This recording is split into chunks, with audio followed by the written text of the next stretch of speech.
Hey everybody, good morning to you. My name is Brent Moores. I'm sitting in for Mr. Kevin Horner today, who has a day off, but I am here for Trader Talks in today's market, and today we're joined by Mr. Mike Bruskof.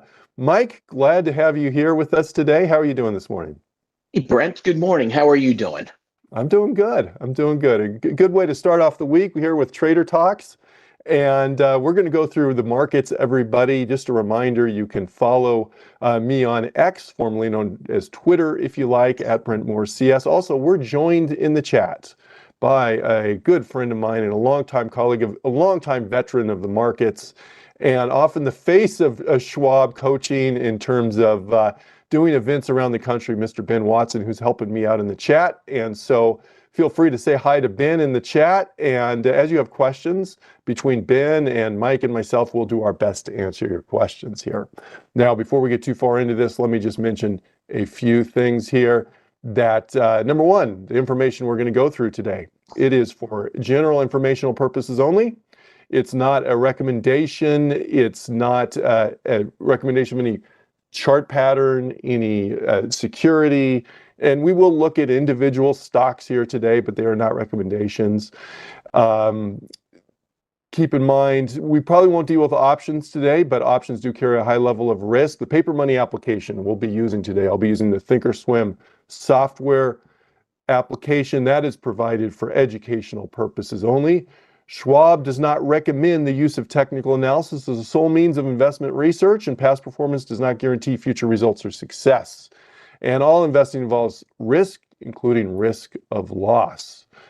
And just remember that investment returns are subject to market volatility. I want to welcome you whether you're watching live or on a recording here. So what are Mike and I going to do? We're going to go through the general trend of major market indices. We're going to then break it down to individual sectors in the market and look at the trends of those sectors. We're going to be fairly technical analysis focused today with support and resistance and trend and things like that. But just realize there's a lot of ways to look at the market. Technical analysis is not the only way. We'll look at different time frames and different possible trade possibilities, but of course those are not recommendations.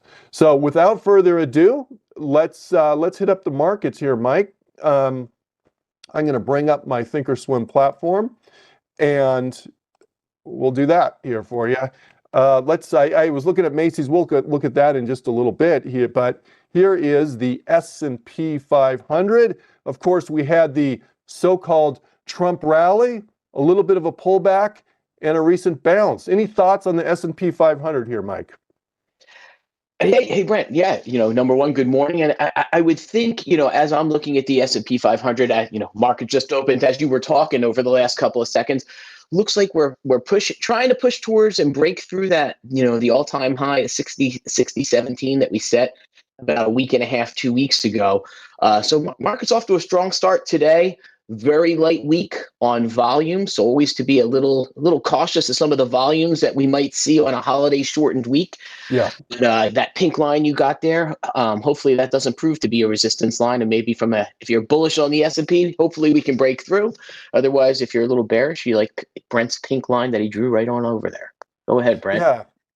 That is, a potential resistance line. We'll have to see. And as you mentioned, we do have a shortened week, a lot of times lighter volumes, although we do have some important economic data coming out this week, which we're going to hit up in just a little bit. But let me just mention this. If, you don't have to be overly, of course, a resistance line is still a resistance line.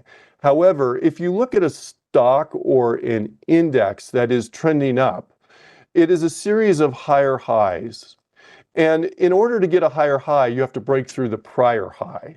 So it would not be surprising for us to break through a previous resistance level on here. And just to orient everybody on our charts here, I have a 20-day moving average. That's the green line right there. And I have a 50-day moving average. And generally, those are the ones we'll be looking at today, but we may look at some others as we go forward.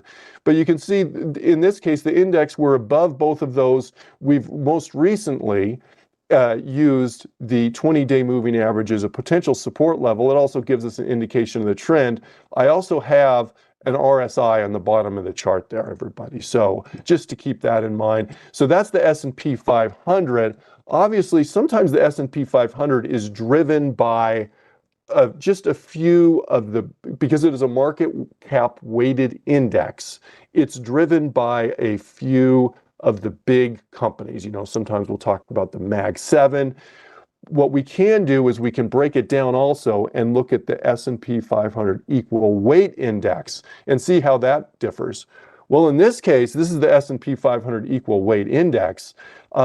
General trend is pretty much the same there, Mike. Any thoughts on this index where we're capping, where we're not a market cap weighted, but we're weighting all the stocks, all 500 stocks in the S&P 500 equally?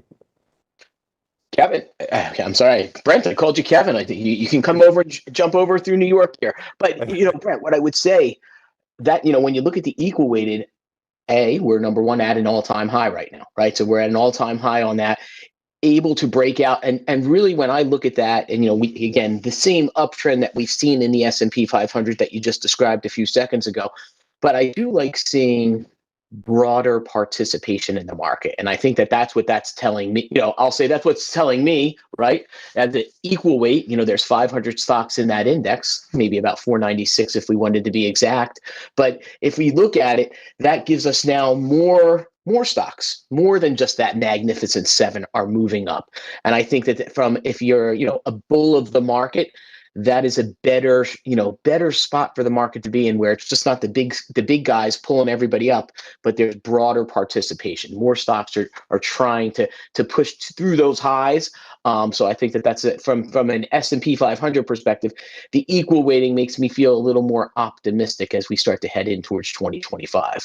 Maybe a little bit of a healthier view for the economy. And when we think about it, a lot of the early part of 2024, the S&P 500 was driven by just the Mag 7 and some of these big, and there was a lot of concern out there in the market. Well, that's changed. That narrative has changed lately, and we've seen broader participation on the way up there. So there's there. Let's move on to some other areas. The Dow has also hit all-time highs on the Dow Jones Industrial Averages. The chart looks pretty similar to what we've seen on really kind of the S&P 500 equal weight, which may be not super surprising.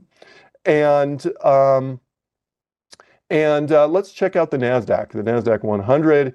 Thoughts on the Nasdaq 100 here, Michael?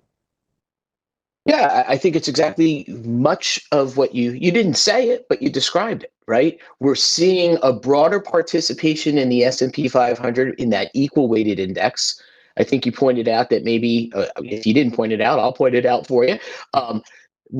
Towards the end of last week, we saw a little bit of an underperformance in those magnificent seven. They weren't all driving the market. So they've had a little sell-off after that. I'll call it the Trump bump, the election. After the election, they've pulled back a little bit, still in a very healthy uptrend, but doesn't look maybe the same as what we were just looking at on the Dow or the equal weight of the S&P 500, but still very healthy. I think you were just circling that, those two big gap down days that we had about a week and a half ago.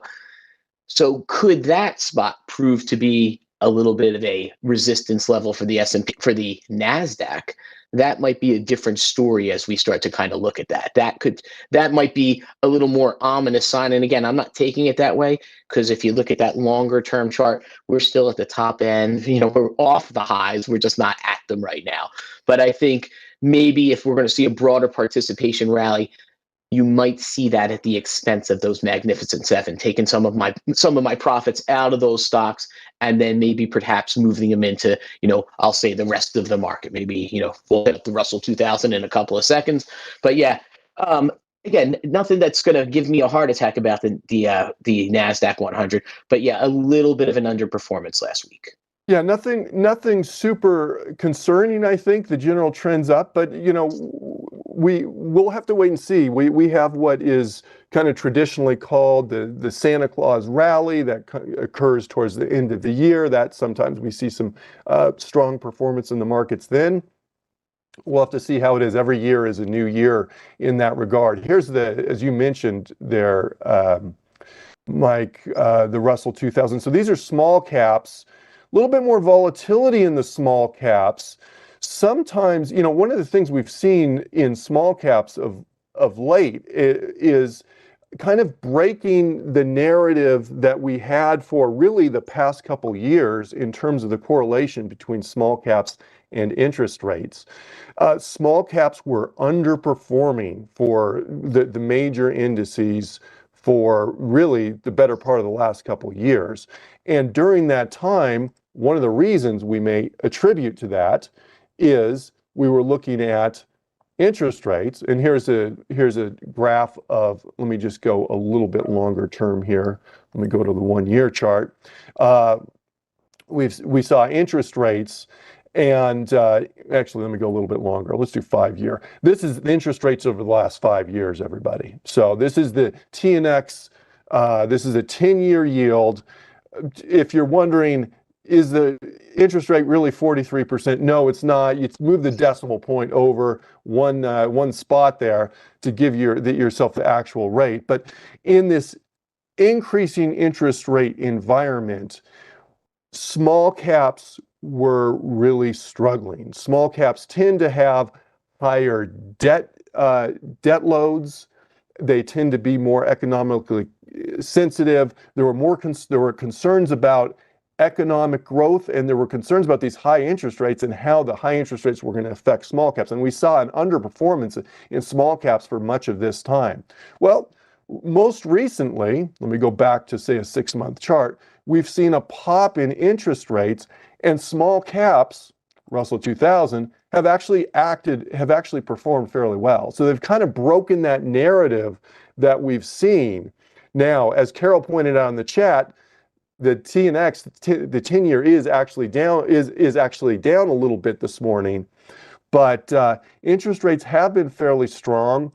Part of it is perhaps, I guess one way I would consider interest rates is there's maybe two kind of principal drivers on interest rates. And one of them is inflation expectations. And I think there are some concerns that the whole inflation battle is not done at this point. And another is economic outlook.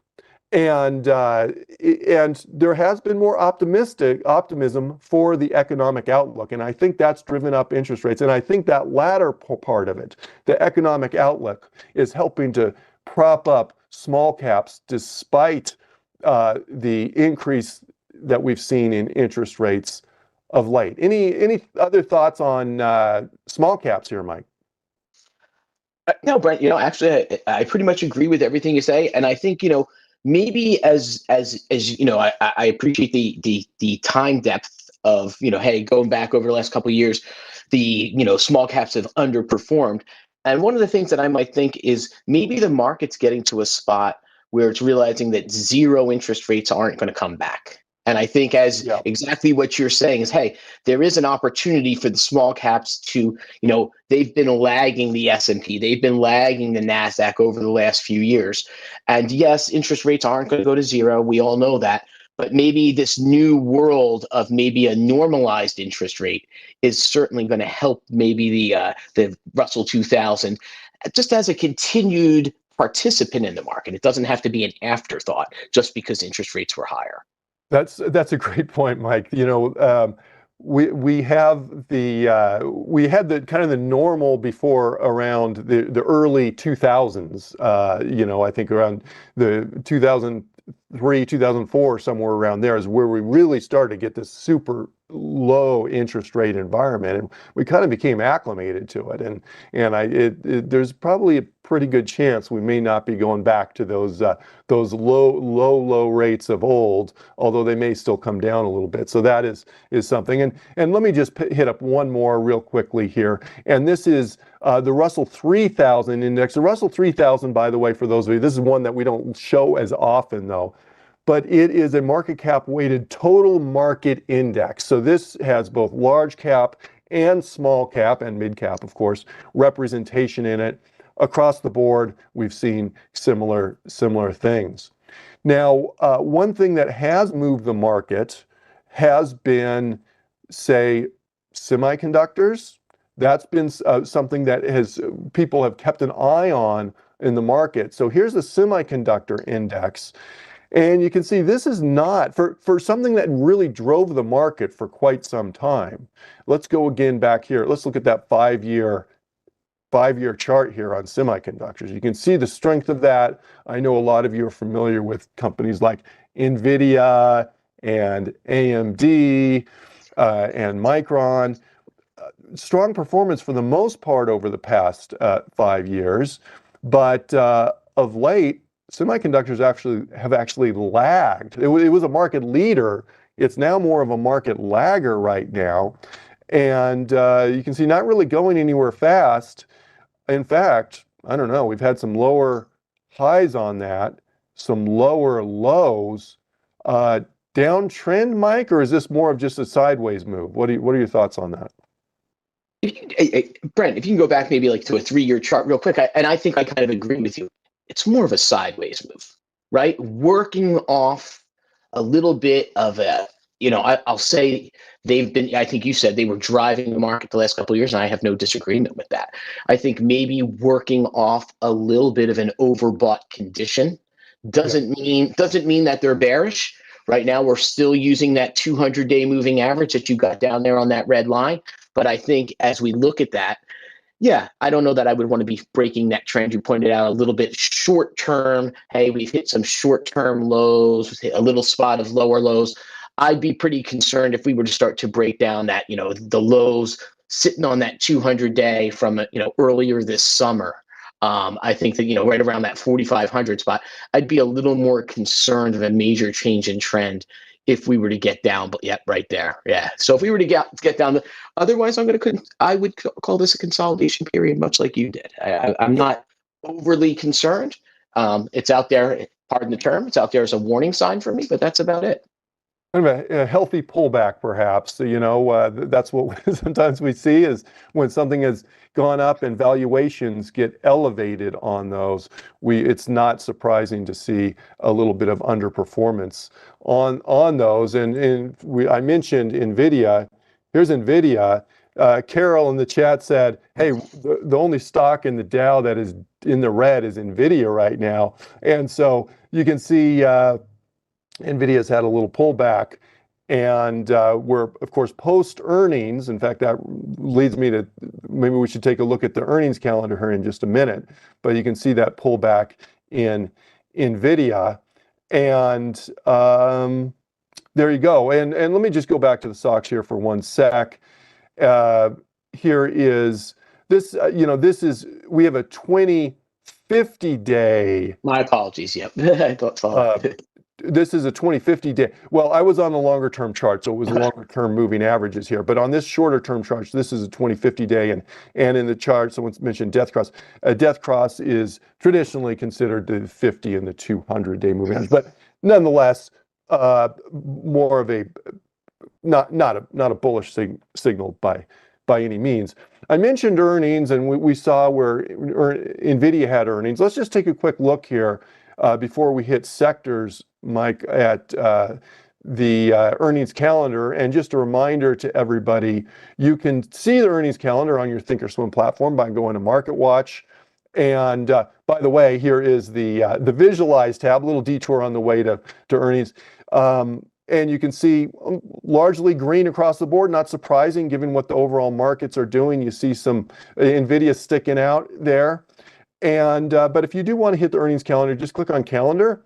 And just remember, there can be a lot of things checked here, and it can be a little bit confusing. So you may want to uncheck, click on earnings. You can also narrow down. If you're starting here and you're looking at every stock, it can be kind of overwhelming in a sense as to all the stocks you could potentially look at. What I would suggest you do is consider clicking on the little gear here and filtering it. You can filter it by your personal watch list of some sort and see what earnings are coming up on that. Or you can go to a public watch list. And for our case, I'm going to pull up the S&P 100 here.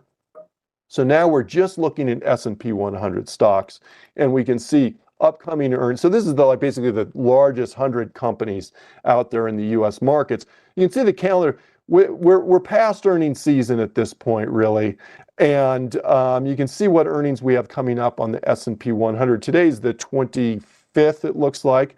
So really, we've got Salesforce in about a week, and then another week after that we have Oracle, but not a whole lot in terms of earnings in December on the S&P 100. That will, of course, pick up after the new year starts there. But those are some earnings that we may want to consider as we're doing that. So make sure you take advantage of the calendar and manipulate it, because it can be kind of overwhelming in a sense in terms of all the stocks that you have when you pull them up, unless you take advantage of those filters there. Let's take a quick look at the VIX, and then let's hit up the sectors. How about there? And Carol said, I think Dell has earnings coming through. No, I limited that to the S&P 100. If you do S&P 500, obviously you'll see some more earnings here. So the VIX, we are down to under 15. Pre-election, not surprisingly, we had a higher VIX. It's kind of gone up and down. It's probably not surprising that we had a little, let me just zoom in a little bit here. It's not surprising we had that little bump up here where the market struggled a little bit last week. VIX is coming down a little bit here. We don't have a lot. I mean, we have a shortened week. As Mike, you mentioned, we have fewer companies, just less trading typically during these holiday shortened weeks. Any thoughts on the VIX though here today, Mike? Yeah, what I would say, Brent, I think even at the election, maybe we would have thought pre-election, given the last election cycle, we would have maybe thought that the VIX would have even crept a little higher pre-election. That's the low 20s.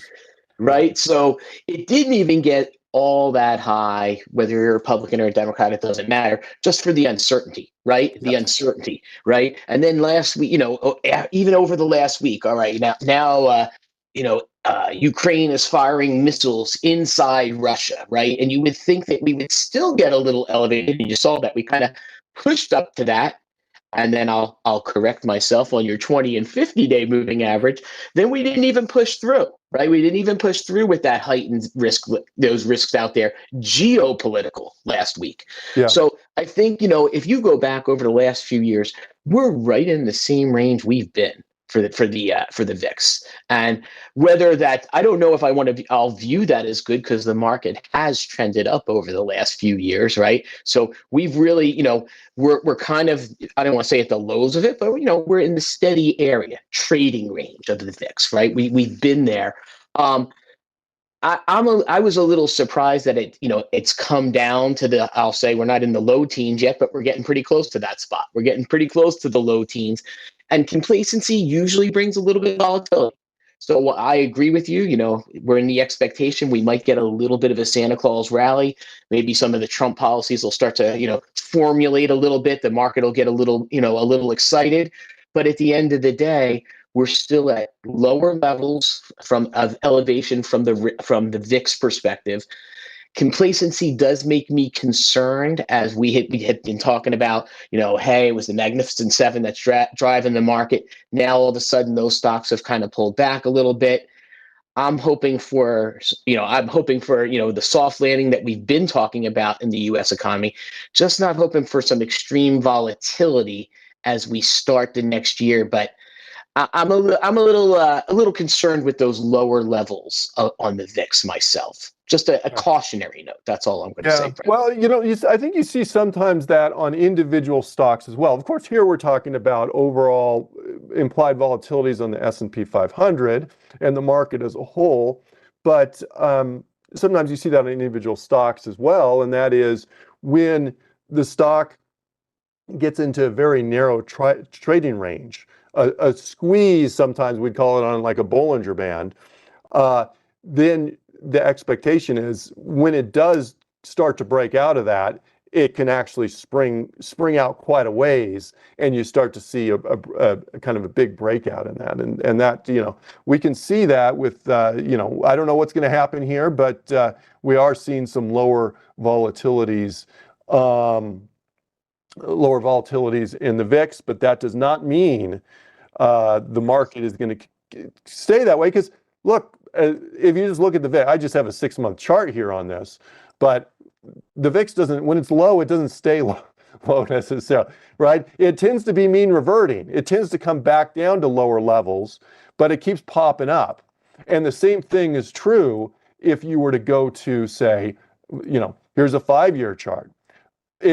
It pops up, and that's COVID. Obviously, that was a very extreme level, but it doesn't stay low forever. We keep on having these, and so it's probably seems unlikely in my mind to stay down in this low to mid-teen level without having any sort of pop-up at going into the future there. So, we'll see on that. Well, hey, let's move on over to individual sectors here, Mike, and see how things are going in the market. I'm going to start here with communications.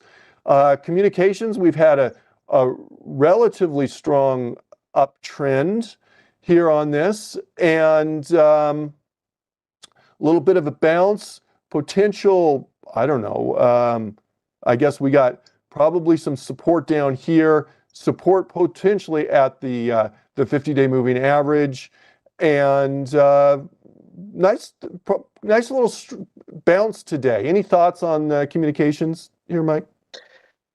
Yeah, I think, Brent, as we look at some of the sectors that have been doing well, communication certainly is one of the sectors that's been doing well. One of the things that I'm looking at on your chart, as you were just, yeah, it's funny. Yeah, I was just about to say that to you, right? Where, when we were hitting highs on, it's so funny. You're right. I'm agreeing with everything that you're drawing right there. So I'll follow you up. So what Brent just drew right there, those two circles at the top, the pink there, and comparing it to the relative strength index down at the bottom. So when we were in, I'll call it, what's that? Late September, the first dot right there. We reached a short-term high on the index, but we also hit a short-term high on the RSI.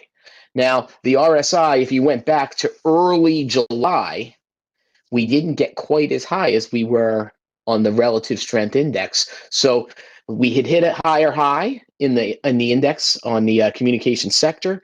Then all of a sudden here, where Brent's calling that, I'll say, a little bit of resistance right there, where we didn't hit that new high. And then you start to get to the spot where we were about a week and a half ago, and we hit a new all-time high, but we don't hit a higher high on the RSI. Now we're pulling back in a little bit below that 20-day. We're kind of hovering there right now. So is that a change of trend that's slowly happening? I think Brent's pointing it out pretty good, that I might agree with him. That could be a slower change that we're seeing. But as of right now, the index looks okay. But I think Brent's pointing out some really important things to keep an eye on that RSI and to see if we continue to trend a little bit lower, or if we should make a new high on the index itself. We would like to see the RSI confirm that and kind of make a shorter term higher high as well. But for right now, Brent, we can find worse indexes. I will agree with that. We can find worse indexes out there.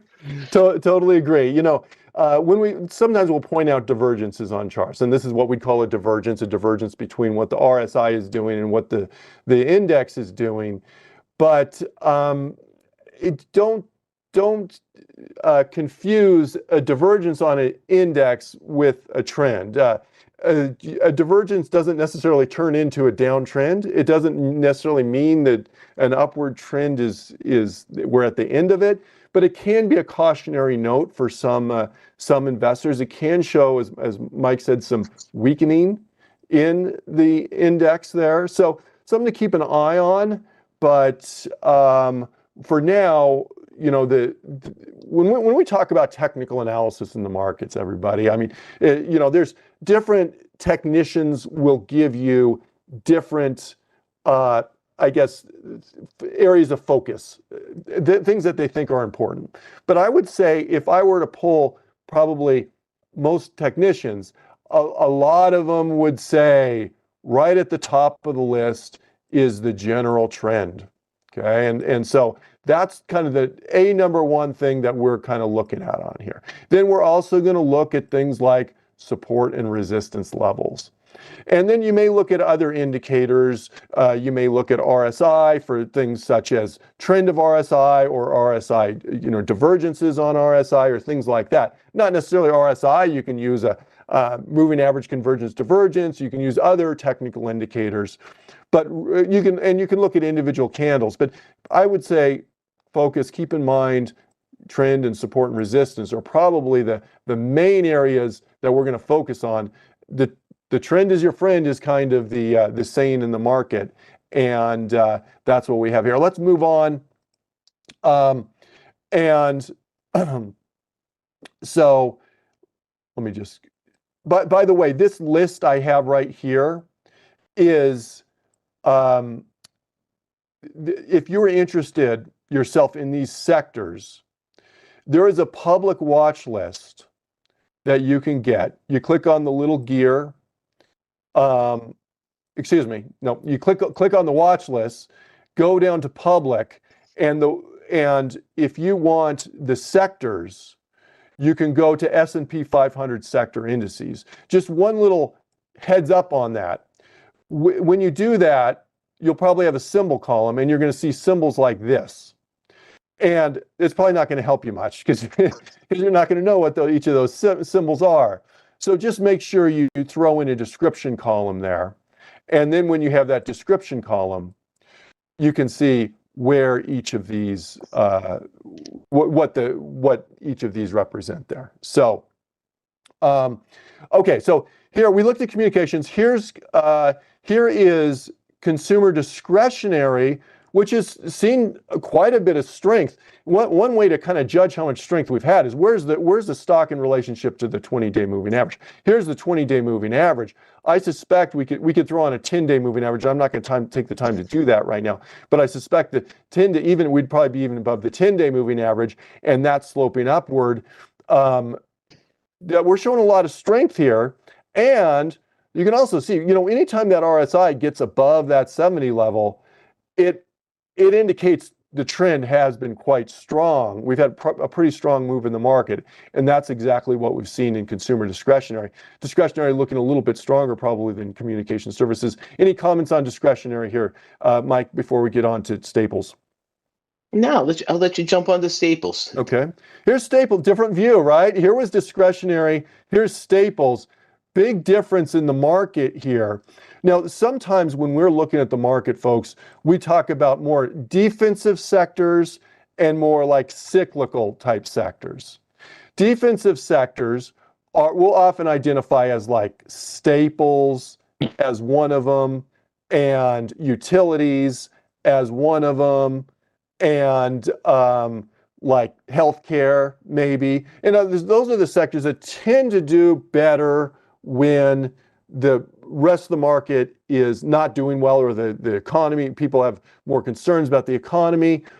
But when people have more of a risk-on appetite, more appetite for risk, then these tend to underperform. And it appears that's kind of, we've had a little bit of a breakout here recently on staples. Before that, we had a pretty good trend down there. So kind of a stronger move up in staples here on that. I'm not exactly sure what's driving that most recent move up on staples, but there we go.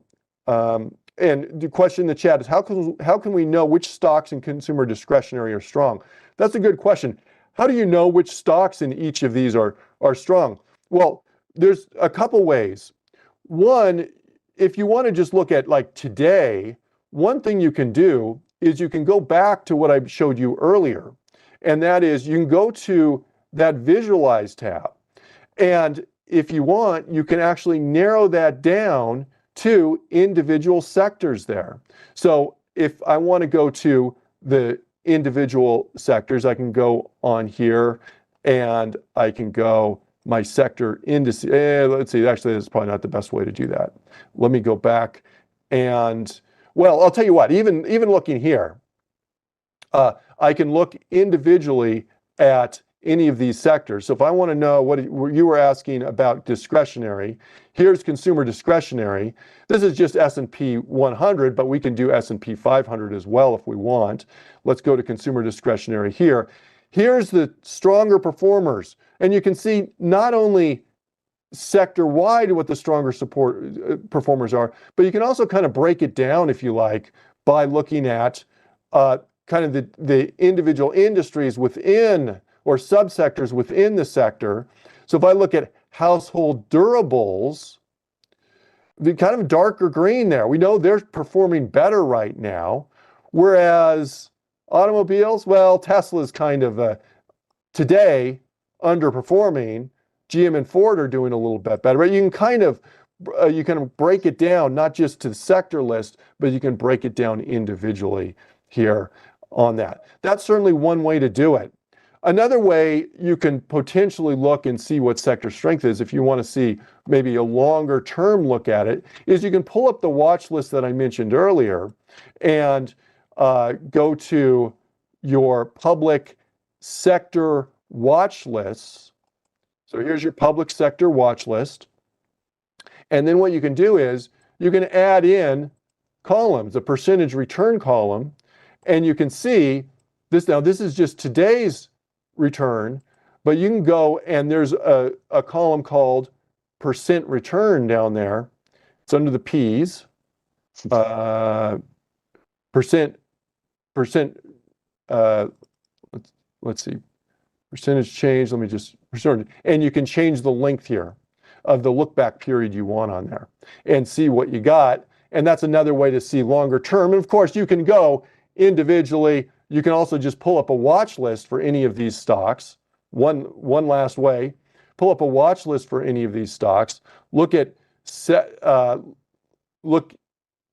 and go, hey, I want to look in a particular watch list, particular sector there, and then just look at the charts and pull up the charts there. One thing that may be helpful in that regard is to go and just pull up a percentage chart. Then you can view it in percentage and compare one stock to another. If you want to change that y-axis to a percentage, you can always go to this little squiggly line right here.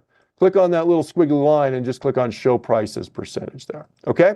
So let's go forward. Let me go back to where we were, and I'm just going to go back to my watch list here, and let's continue on and get through the sectors here. And we were looking at, this was, we were looking at staples. You can see downtrend, breakout on staples. Energy has had some strength lately here, and we can look individually here on this at things such as oil prices, but realize there's not always, oil prices in the energy sector as a whole do not always match up one-to-one. And remember, there's a difference between the drillers of energy and the retailers of energy. And that can account for the difference between oil prices and energy as a whole. Additionally, there's more to energy than just, say, oil. You can look at things such as natural gas. Here's natural gas, has been going up much stronger than oil prices here. So that's sometimes we get the question on why is energy doing well, but oil itself not doing well, and that seems to be where we go on that. Any thoughts on energy here, Mike? No, I think again a lot of that geopolitical stuff that I had mentioned, going on the other side of the world, Yeah. Russia, Ukraine. I think that's just adding a little bit to the prices of energy, a little bit of the oil sector adding in there. But yeah, it's a nice move for the energy stocks, and I think you pointed it out very well. It's just not oil and gas; it can be natural gas as well. It could be Yep. other participants as well. Yep. Let's keep on pushing forward. Here's financials. Financials, we've seen just a strong move in financials. And that move, financials does tend to be interest rate sensitive, but remember interest rate sensitivity is not just what the absolute level of interest rates are. It's also the difference between the longer term yields and the shorter term yields, what we call the yield curve there. And right now in the market, we do have a healthier yield curve, not an inverted yield curve that we used to have. And so that tends to make it so that even though interest rates have gone up here over the past month or so, really maybe almost a couple months now, financials are still performing fairly well there. Healthcare, another one of those kind of more defensive type sectors. Pretty strong downtrend there, Mike, on healthcare. Yeah, Brent, I would say, I don't want to say concerning. That's not the right word, but I'm assuming you have that red line there. You're matching those lows from earlier in the year. Yeah. Use that as a little bit of a support level for it to bounce off of. But yeah, some of the larger big pharma companies that make up this healthcare index been having a little bit of a, they had a great run at the beginning of the year, and I think they're just taking a little bit of profit taking. I think that's kind of what we're seeing in the large cap mega pharmaceuticals that we're seeing there. I think that's a good point. Just a reminder that sometimes when a sector comes down, it's not necessarily super weakness in the sector, but it could be valuation concerns as well. Industrials, keeping up the theme of strength in the market, right near its high. Potential resistance there, I guess, but again, to repeat our earlier thoughts, that doesn't change the trend just because we're bumping into a high, and to get a higher high, we've seen that all along. We keep getting higher highs there, so not necessarily a huge concern on that. And let's go through information technology. Not quite as strong a trend, but it is trending up here on that. And let's go through the last couple. Materials, some more recent weakness here on materials. And finally, real estate. Real estate, we had kind of a downward trend here, maybe breaking out on that a little bit. Of course, real estate could be interest rate sensitive as well. Not just, and this is not just, home builders, but this encompasses the whole sector there on that. And so, yeah, mortgage rates right now are a concern for a lot of investors. Now, before we wrap up here, folks, because we are getting low on time, let me just kind of mention some stuff that's coming up this week. We did mention that is kind of a shortened week. We have full days Monday, Tuesday, Wednesday this week. Thursday, we're off for the Thanksgiving holiday. This is the stock market itself. And then Friday, we have a shortened day, shortened hours. Typically volumes, I guess I can't make any guarantees, but typically volumes are very low on that day. But just because it is a shortened week does not mean it is a inconsequential week in terms of economic activity. Coming up tomorrow, we have the Conference Board Consumer Confidence Index. That can move the market. We have FOMC meeting minutes coming out tomorrow. That can move the market. And Wednesday, we actually have a pretty big day in terms of economic reports. We have the preliminary GDP coming out on Wednesday. So that preliminary GDP, the way GDP works is they come out with a preliminary, then they come up with a revised, and they come out with a final, month. The one that's usually the biggest market mover is that preliminary GDP, and that's coming out on Wednesday. We also have unemployment and core PCE, which is an inflation gauge, and inflation is still a concern in the market. All right, everybody. I want to thank you all for joining me. Mike, thanks for joining me. Tell us, as we're parting here, Mike, tell us just a little bit about where you're located. What do you do here at Schwab.com typically for your normal job here? Hey, no worries. Thanks, Brent. Hey, real quick, I work here in the New York, New Jersey region, but I am based nationally, and I work with our clients that prefer to manage their strategies on their own, kind of talk them through a lot of their strategies. I work as a regional investment strategist, and I think a couple of members of my group kind of show up on this channel a lot with Kevin and yourself as well. But we're more than happy to help you out. If you ever wanted to meet, a regional investment strategist, certainly reach out to your financial consultants, and they can certainly get you hooked up. We're set up all over the country.